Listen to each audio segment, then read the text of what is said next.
Welcome to चिक्की चिड़िया TV. चिन्नी एक मेहनती और समझदार चिड़िया थी, लेकिन वो बहुत गरीब थी। इसलिए जंगल में उसके पास एक मजबूत घोंसला भी नहीं था। लेकिन उसके बावजूद वो बहुत स्वाभिमानी थी। पूरे दिन वो दाना चुग कर लाती, अपने बच्चों को खिलाती, फिर उनके परों को अपनी चोंच से सहलाते हुए कहानियां सुनाती। लेकिन उस दिन आसमान में जो काली घटाएं छाई थी, वो एक साधारण बारिश की नहीं, एक बड़ी आफत की निशानी थी। नीचे जमीन पर खरगोश परिवार अपने बिल को मजबूत कर रहा था। मोरनी राधा अपने पंख समेटकर एक सूखी चट्टान के नीचे दुबकी हुई थी और कौवा कालू एक ऊंचे पेड़ से सब कुछ देख रहा था। बच्चों, तुम यहीं रुकना, मैं कुछ सूखे तिनके और पत्ते लाकर घोंसले को और मजबूत करती हूँ। बारिश जोर की होगी। माँ, क्या हमें उड़कर कहीं और नहीं जाना चाहिए? हमारे पंख अभी इतने मजबूत नहीं है बेटा, हमें यहीं रहकर लड़ना होगा। संभल कर रहना। चिन्नी पेड़ से नीचे उड़ती है और सूखे तिनके ढूंढने लगती है। ओ चिन्नी, तू अभी यहीं रह रही है? ये पेड़ तो आधा सड़ चुका है।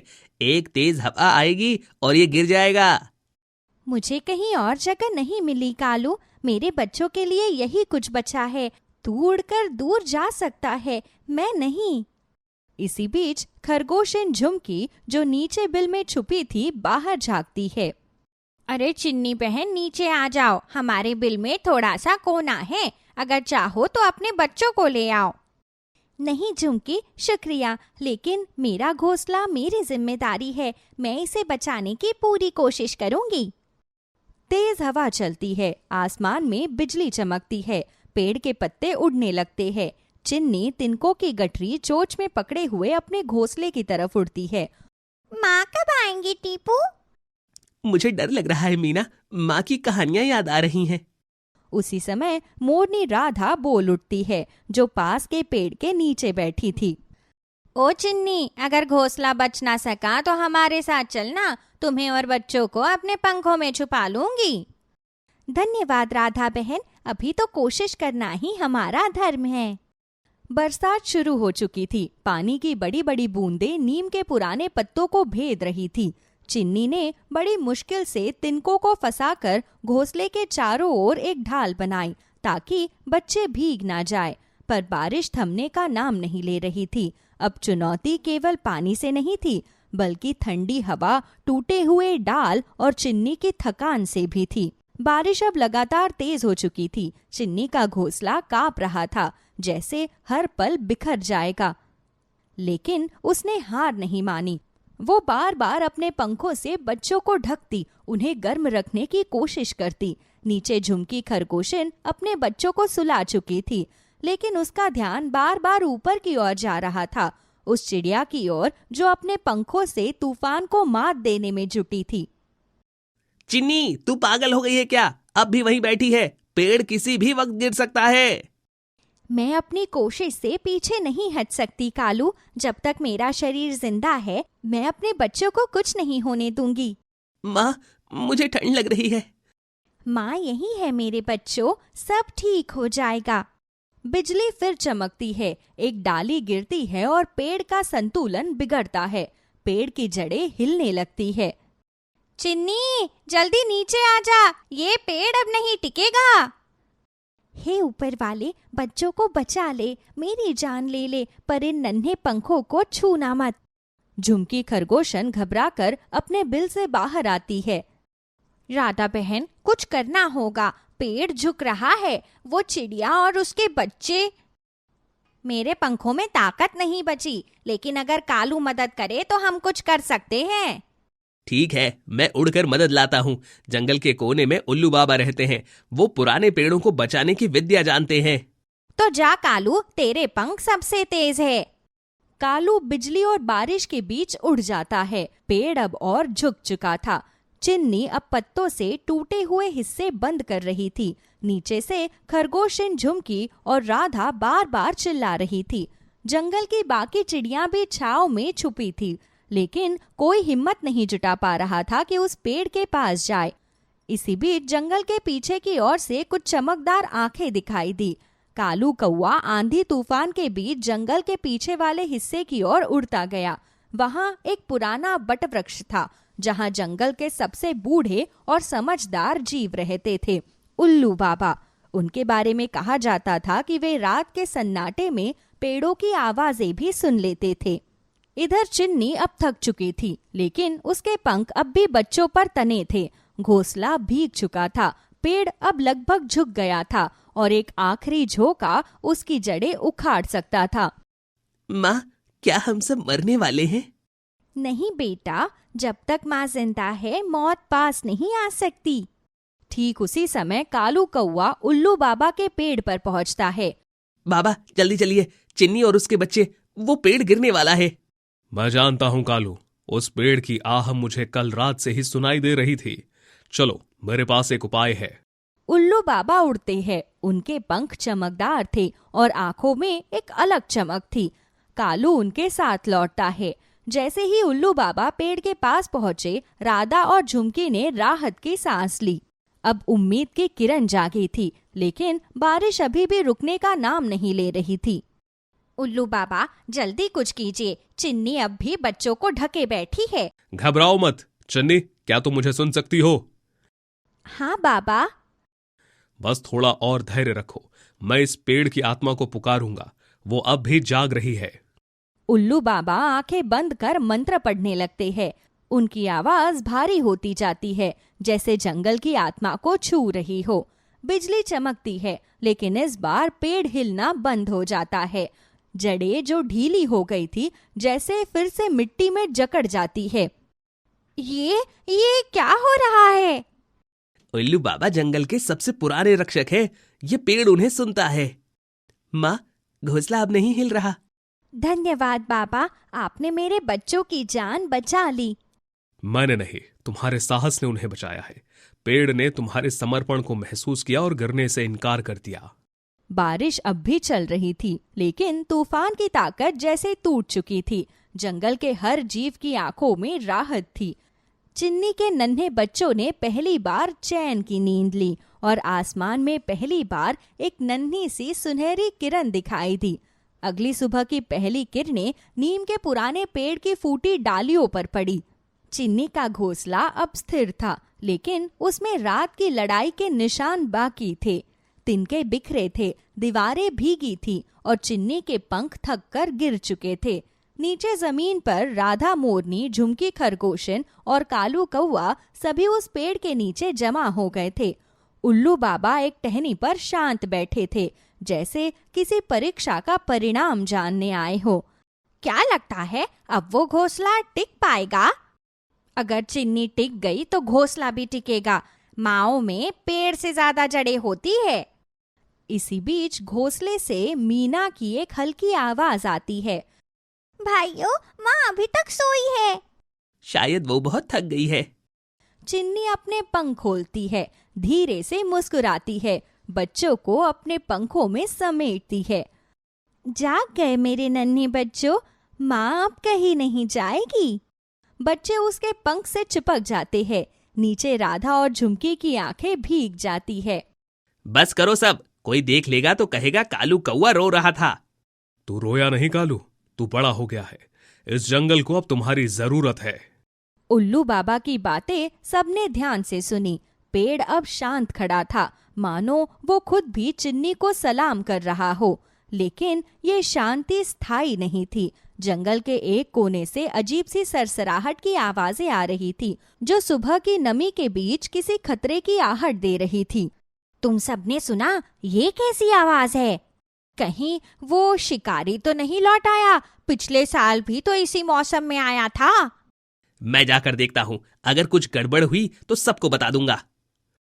रुको कालू, ये आवाज केवल शिकार की नहीं, इसमें किसी भूखे की सनक है।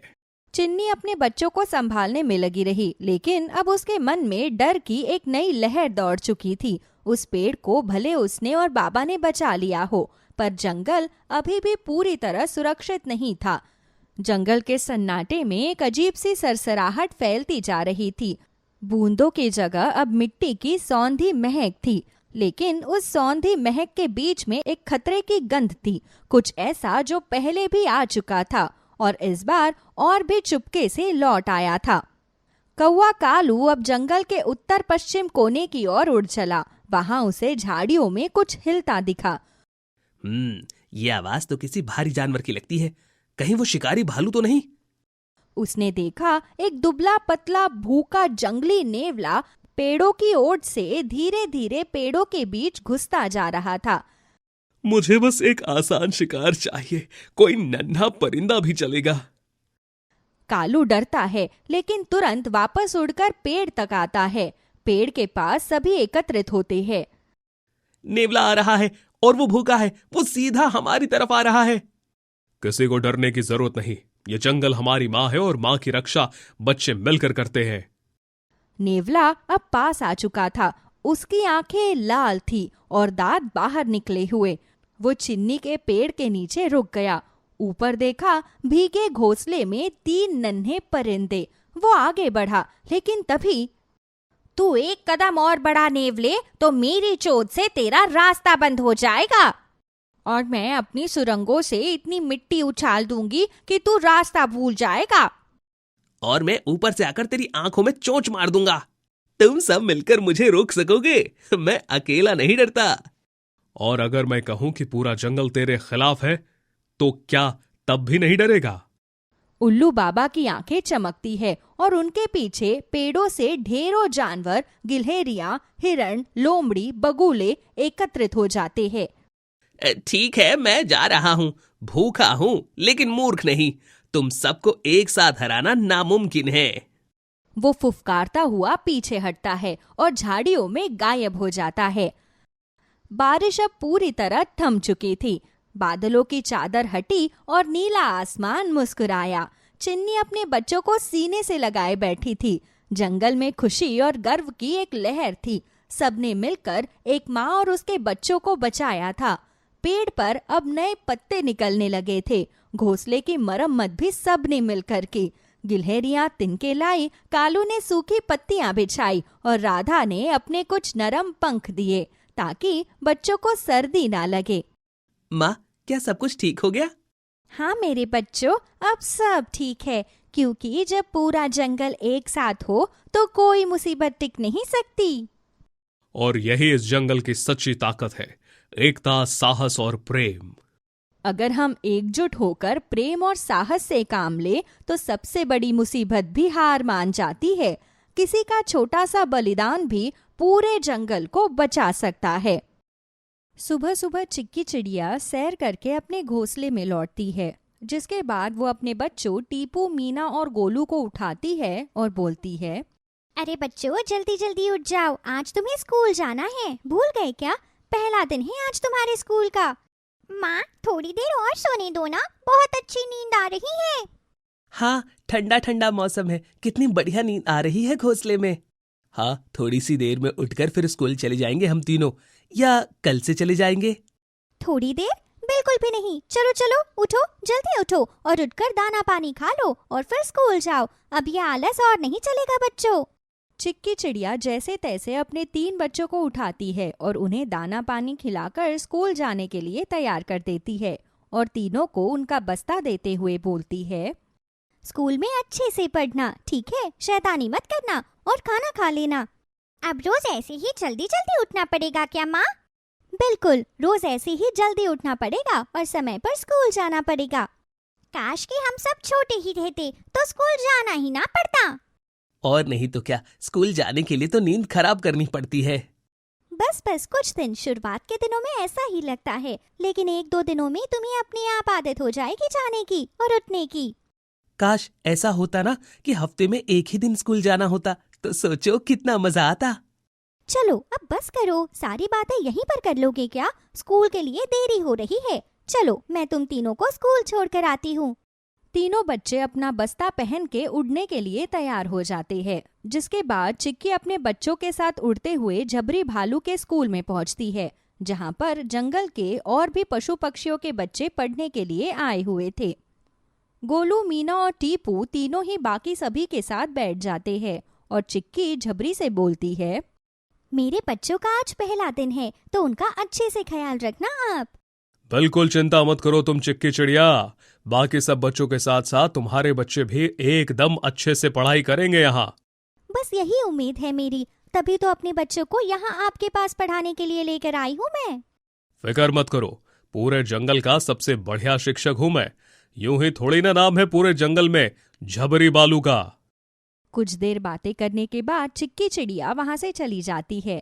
मीना, टीपू और गोलू को सभी के साथ बैठे हुए बड़ा अजीब सा लग रहा होता है। तभी झबरी भालू सभी बच्चों को पढ़ाना शुरू करता है और बोलता है, बोलो बेटा, A for apple, A for apple, B for ball, B for ball, C for cat. C for cat। जहाँ सभी बच्चे झबरी के पीछे ABC बोल रहे होते हैं, वहीं मीना, टीपू और गोलू तीनों ही अपना अपना मुंह बंद करके बैठे हुए होते हैं और झबरी भालू उन तीनों से बोलता है, क्या बात है मीना, टीपू, गोलू, तुम तीनों ने मुंह में दाना रखा हुआ है क्या जो तुम नहीं बोल रहे हो? हम बोल तो रहे हैं, इतने बच्चों के बीच में शायद आपको हमारी आवाज नहीं आ रही। हाँ हाँ, हम तो सब कुछ बोल रहे हैं। A for cat, B for apple। हाँ बिल्कुल, जो मीना कह रही है वही बोल रहे हैं हम। और मीना एकदम गलत बोल रही है। यहीं से पता चलता है कि तुम तीनों का कक्षा में बिल्कुल भी ध्यान नहीं है। आज तुम्हारा पहला दिन है, इसीलिए मैं तुम्हें ज्यादा डांट नहीं रहा हूँ, लेकिन कक्षा में तुम्हें पढ़ाई करनी ही पड़ेगी, समझ गए? जी समझ गए, माफ कीजिएगा। इतना बोलकर टीपू, मीना और गोलू तीनों ही अब बाकी बच्चों के साथ मिलकर झबरी की कही बातों को बोलने लगते हैं। दोपहर तक स्कूल पढ़ने के बाद तीनों अपने घोंसले में आ जाते हैं और घोंसले में आते ही तीनों आलस के मारे सो जाते हैं। दिन गुजरते जाते हैं। अब जैसे तैसे धक्का लगाकर हर सुबह चिक्की अपने तीनों बच्चों को स्कूल भेज देती है और ऐसे ही एक दिन स्कूल से आते हुए तीनों आपस में बात करते हुए बोलते हैं, मेरा तो बिल्कुल मन नहीं करता स्कूल जाने का। काश कि कोई ऐसा रास्ता होता जिससे हमें स्कूल ही ना जाना पड़े। बिल्कुल, और बाकी सबको यही लगेगा कि हम स्कूल जा रहे हैं। अरे ऐसा कैसे हो सकता है? स्कूल तो हमें जाना ही पड़ेगा, वरना माँ हम तीनों की पिटाई कर देगी। क्यों ना हम तीनों मिलकर कोई योजना बनाएं जिससे हम घर से स्कूल जाने के नाम पर निकल जाया करेंगे और फिर कहीं और अपना समय बिता लिया करेंगे। इस तरह माँ को भी यही लगेगा कि हम स्कूल जा रहे हैं, लेकिन हम आराम से कहीं किसी डाली पर बैठकर सस्ता लिया करेंगे। क्या ऐसा करना बिल्कुल ठीक है? मुझे नहीं लगता। अगर हम पकड़े गए ना तो माँ और मास्टर जी दोनों से मार खानी पड़ेगी। अरे तो क्यों डर रहा है? सब कुछ ठीक हो जाएगा। जब तक हम तीनों एक साथ हैं कुछ नहीं होगा। और नहीं तो क्या, कम से कम रोज रोज स्कूल जाने से तो बचेंगे और कभी मन करेगा तो बीच में एक बार स्कूल भी चले जाया करेंगे। तुम दोनों एक बार फिर से सोच लो। मैं अभी भी यही बोलूंगा कि ऐसा करना गलत रहेगा। कुछ भी गलत नहीं होगा, सब सही होगा। अब कल से हम ऐसा ही करेंगे। उड़ते उड़ते तीनों अपने घोंसले तक पहुंच जाते हैं, जहां उनके चेहरे पर बड़ी बड़ी मुस्कुराहट देखकर चिक्की बोलती है, क्या बात है, आज तुम तीनों बड़े खुश हो। लगता है आज स्कूल में अच्छी पढ़ाई हुई है तुम्हारी। हाँ माँ, पढ़ाई तो रोज ही अच्छी होती है और कल से तो और भी ज्यादा अच्छी होगी। हाँ माँ, कल से ना मास्टर जी कुछ नया पढ़ाएंगे हमें। हम तो बहुत ही ज्यादा उत्साहित है ये सोचकर। हाँ सही कह रहे हैं ये दोनों। कल से हम नई पढ़ाई करेंगे। चलो, मैं तो बहुत खुश हूँ कि आखिरकार तुम तीनों का स्कूल में मन लग गया। अब मुझे चिंता नहीं रहेगी। अब तुम आराम से पढ़ते रहोगे। आपको चिंता करने की जरूरत नहीं है माँ। देखना, हम पढ़ लिख कर बहुत अव्वल दर्जे के बच्चे बनेंगे। आपको पता है माँ, मास्टर जी हमारी कितनी तारीफ करते हैं कक्षा में। हम तीनों बहुत होनहार बच्चे हैं। हाँ, पहले दिन ही मास्टर जी ने हमारी इतनी तारीफ कर दी थी कि क्या ही बताएं आपको। ऐसी बात है तो मैं कल तुम्हारे मास्टर जी के पास आऊंगी। मैं भी तो सुनूं कि वो मेरे बच्चों के बारे में क्या कहते हैं। नहीं नहीं माँ, अभी आपको आने की जरूरत नहीं है। जब हम कहेंगे ना, आप तब हमारे स्कूल में आना। हाँ माँ, हम किसी खास दिन आपको अपने स्कूल में बुलाएंगे, फिर आप आना और हमारी तारीफ सुनना। हाँ, और अभी हमें बहुत तेज भूख लगी है। जल्दी से कुछ खाने के लिए दे दो माँ। बाकी बातें उसके बाद में करेंगे।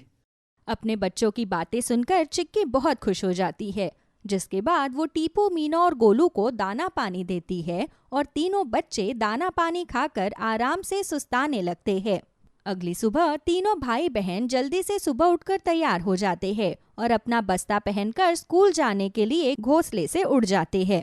और उड़ते उड़ते तीनों जंगल के बीचों बीच स्कूल और अपने घोंसले से काफी दूर एक बरगद के पेड़ पर पहुंचते हैं और उसकी एक डाल पर आराम से बैठ जाते हैं। और टीपू बोलता है, क्या मजा आ रहा है इस बरगद के पेड़ पर बैठकर। अब जब तक स्कूल का समय खत्म नहीं हो जाता हम तीनों यहीं बैठे रहेंगे। मैं तो आज बैग में पता है दाना भी ज्यादा लेकर आई हूँ। आराम से दाना खाएंगे बैठकर यहाँ पर अगर किसी को पता चल गया या माँ हमें बिना बताए मास्टर जी के स्कूल पहुंच गई तो क्या करेंगे? अरे माँ नहीं जाएगी, हमने उन्हें मना कर दिया है, कुछ भी नहीं होगा। आराम से बैग साइड में रखो और सो जाओ। मुझे तो बहुत नींद आ रही है। इतने दिन से जल्दी उठ कर तो मेरी बहुत सारी नींद जमा हो गई है। आज तो मैं आराम से सोऊंगी। सो जाओ मीना, कोई नहीं आने वाला यहाँ पर हमें जगाने के लिए और पढ़ाने के लिए। दोनों भाई बहन की बात सुनकर गोलू भी आराम से दाना पानी खाकर सो जाता है। जिसके बाद तीनों स्कूल का समय पूरा होने के बाद बैग टांग कर वापस अपने घोंसले में चले जाते हैं। दिन ऐसे ही गुजरते चले जाते हैं और हर दिन टीपू, मीना और गोलू तीनों झबरी और चिक्की की आंखों में धूल झोंक कर आराम से बरगद के पेड़ पर आराम करते रहते हैं। ऐसे ही एक दिन छुट्टी का दिन होता है। चिक्की चिड़िया जंगल में इधर उधर उड़ रही होती है। तभी उसे झबरी भालू मिल जाता है और चिक्की बोलती है, कैसे हैं आप मास्टर जी? सब कुछ ठीक ठाक तो है ना? अरे ये बात तो मुझे आपसे पूछनी चाहिए। सब कुछ ठीक ठाक तो है ना? बच्चे स्कूल क्यों नहीं आ रहे हैं? स्कूल नहीं आ रहे, लेकिन वो तो घर से हर दिन स्कूल जाने के लिए घोंसले से निकल जाते हैं। ऐसा कैसे हो सकता है? पिछले 1 महीने से तो मीना, टीपू और गोलू तीनों में से कोई स्कूल नहीं आया। मुझे लगा कि शायद उनकी तबीयत खराब हो गई होगी। ऐसा तो कुछ भी नहीं है। मेरे तीनों बच्चे स्वस्थ हैं और हर दिन मैं उन्हें स्कूल भेज रही हूँ। पता नहीं वो तीनों कहाँ जा रहे हैं। खैर मैं चलता हूँ, मुझे कुछ काम है।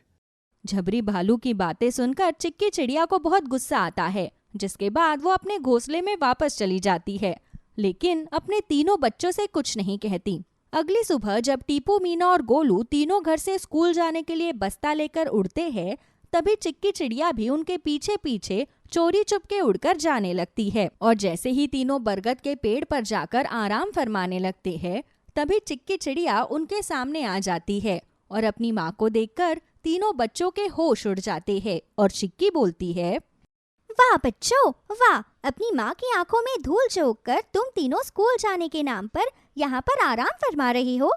नहीं माँ, हम तो आज ही आए हैं, बस हम रोज यहाँ पर नहीं आते। हाँ, और वो भी हम किसी का इंतजार कर रहे थे। हमारे साथ कोई स्कूल जाने वाला था यहाँ से।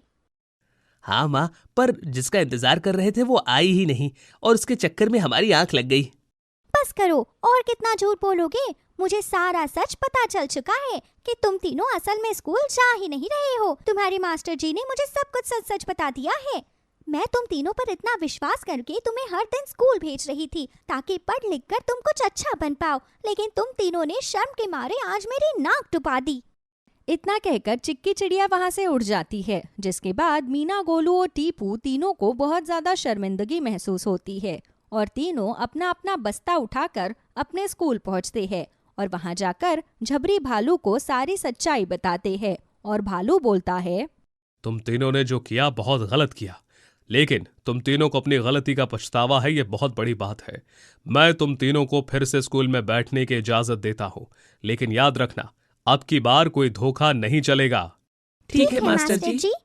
उस दिन के बाद से टीपू, मीना और गोलू तीनों ही अपने स्कूल में मन लगाकर पढ़ाई करने लगते हैं और अपने घोंसले से स्कूल और स्कूल से सीधा घोंसले में ही आते हैं और किसी तरह की कोई चतुराई नहीं करते। साथ ही परीक्षा के समय में तीनों भाई बहन सभी बच्चों से ज्यादा अंक प्राप्त करते हैं और पूरे जंगल में चिक्की के तीनों बच्चों की खूब वाहवाही हो जाती है।